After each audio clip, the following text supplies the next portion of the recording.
What's good, jazz guitar iconoclasts? Today I'm going to talk about triads and the overemphasis on triads, okay, just like I did with the arpeggios.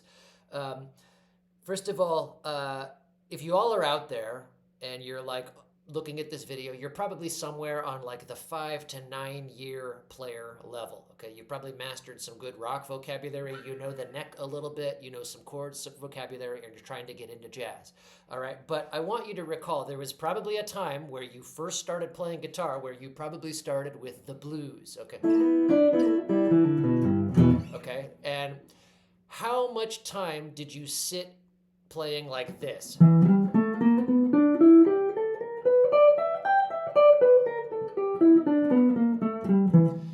You probably didn't spend that much time doing that particular exercise. One is you do need to know that scale, and you probably practiced it up and down, but then once it came to actually soloing, you didn't do that. You developed your own vocabulary, or you ripped vocabulary off of records where you developed your own feel and sound. Okay, right?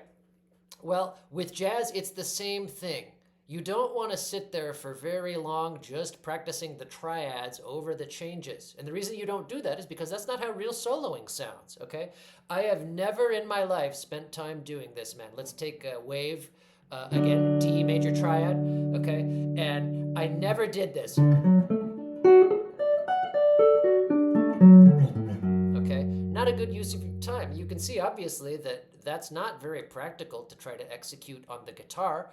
Even to get into 2 octaves, it's like, okay. Real jazz solos are made up of chromaticism, and like licks with style and aplomb and attitude. Okay, so here's like a better option, like a Nashville Telecaster picker lick, right? So like, okay, that was very good. I used that. Okay, and then I swept back for the B flat diminished. Okay, that's part of my trick bag. That's how I got. Now, I do want to be very, very clear. I don't want to come off like triads are not important. Triads are extremely important to music overall. They're the basis of all Western theory in the European classical tradition.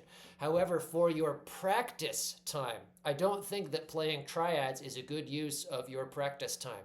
Any of them, okay? Major, minor, diminished, or augmented if that's your thing, okay? I don't think that like the way to get good at playing over a minor chord, okay, is not to just keep practicing the minor triad up and down the neck, okay? You need to know where the notes to the minor triad are. And I know where they are, you know, like let's take back to D. Okay, if you stop me any region on the neck, no matter where I am, I know where the notes to the D triad are.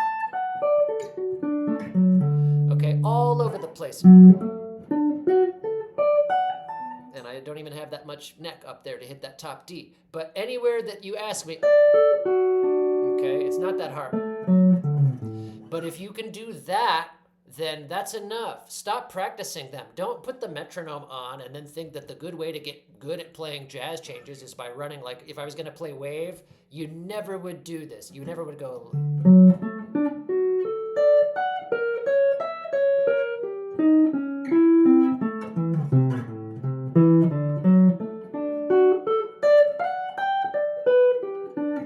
Okay, what does that sound like? That sounds like Bach or something. That sounds like exactly what it is. It sounds like somebody running the changes at a very elementary level.